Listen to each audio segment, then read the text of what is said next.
पीर पगारो जिंदाबाद, पीर पगारो जिंदाबाद। झर झंग में हर रंग में वेझो या परे अजू हर को थो करे। पीर पगारो जिंदाबाद।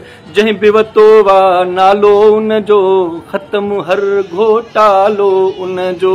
मुर्शिद प्यारो जिंदाबाद, पीर पगारो जिंदाबाद। झर झंग में हर रंग में वेझो या परे अजू हर को थो करे। पीर पगारो जिंदाबाद।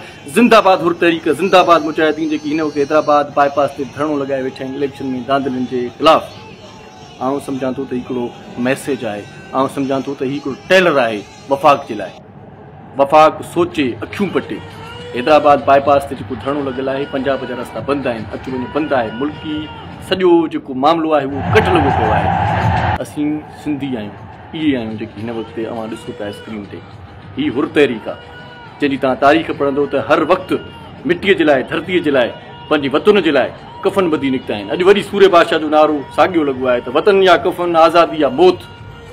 हिकिड़ो मैसेज जेको आउं चवां थो न उहो इन सेंस में आहे त जॾहिं बि सिंध जे हक़नि जी ॻाल्हि थींदी, हिन वक़्तु इलेक्शन जी ॻाल्हि थिए थी, धांधली जी थिए थी, पर जॾहिं बि सिंध जे हक़नि जी ॻाल्हि थींदी, सिंध जी वैधानियत जी ॻाल्हि थींदी, सिंध जे पाणीअ जो मसइलो हूंदो, NFC एवार्ड जो मसइलो हूंदो, सिंध जी गैस जो मसइलो हूंदो, सिंध जे कोयले जो मसइलो हूंदो, सिंध जी तालीम जो मसइलो हूंदो, सिंध जी सिहत जो मसइलो हूंदो, त इहा हुर तहरीक, इहे सिंधी, इहे असांजा मारू माण्हू ईअं रोड ब्लॉक कंदा। लखनि जी तादाद में माण्हू आहिनि। कोई हिकिड़ो माण्हू न आहे, नंढड़ी हिकिड़ी कॉल आहे, नंढड़ो हिकिड़ो सॾु आहे पीर साहब पगारे जो।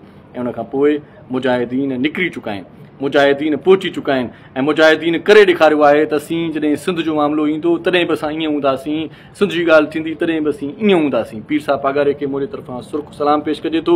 ऐं इहो जेको धरणो आहे पंहिंजे हक़नि जी हासिलात लाइ, इन वरी में हिकिड़ो उत्साह ॾिनो आहे मूंखे, हिकिड़ो वरी सिंध जे नौजवाननि में रूह फूकियो आहे त असीं हीणा न आहियूं, असीं कमज़ोर न आहियूं, असीं घणो कुझु करे सघूं था। असांखे ताक़त आहे, असां में ॿधी आहे, असां में जुनून आहे, असां में हिमत आहे। असांखे लीडरशिप जी ज़रूरत आहे। पीर साहब पगारे वक़्तायती लीडरशिप कई आहे, वक़्तायतो कमु कयो आहे ऐं वरी सिंध जे माण्हुनि खे गॾु कयो अथई। आउं पीर साहब पगारे खे सुर्ख़ सलाम पेश कयां थो। पीर साहब पगारे खे घुरिजे त जॾहिं बि वरी सिंध जो को मामिलो हुजे, सिंध जी का ॻाल्हि हुजे ऐं सिंध जे मामले में को बि जेकॾहिं टंगड़ आहे, तॾहिं बि ईअं इन ई जुनून, इन ई जज़्बे सां ईअं रोडनि ते निकिरी पओ। ऐं समूरनि मुजाहिदीन, मुंहिंजी दिलि ख़ुशि थी वई आहे। हीउ मामिलो भला कंदो हल थी वेंदो जेको इलेक्शन वारो मामिलो आहे, पर जॾहिं बि हाणे सिंध ते को वार थींदो ऐं सिंध जे बारे में कुझु बि थींदो त हिकिड़ो उत्साह थी पियो आहे त न, सिंधी वेठा आहिनि, माण्हू वेठा आहिनि। हीअ उन्हनि दुश्मननि जे लाइ पैगाम आहे, उन्हनि जे लाइ बि पैगाम आहे जेकी न इहे सूबे सूबे जी ॻाल्हि कंदा आहिनि। बाबा असां सुबुह उथंदासीं ईअं सिंधी निकिरंदव बाबा, इहे ईअं पंहिंजे मिटीअ खे, पंहिंजी धरतीअ खे, पंहिंजी माउ खे ईअं विकिणो कोन ॾींदा। असां चाहियूं त घणो कुझु करे सघूं था, सिर्फ़ु हिमत हुजे, सिर्फ़ु हौसलो हुजे ऐं लीडरशिप हुजे, ऐं जेका अॼु पीर साहब पगारे करे ॾेखारी आहे। सलाम आहे पीर साहब पगारे खे। आई लव यू पगार साहब, लव यू।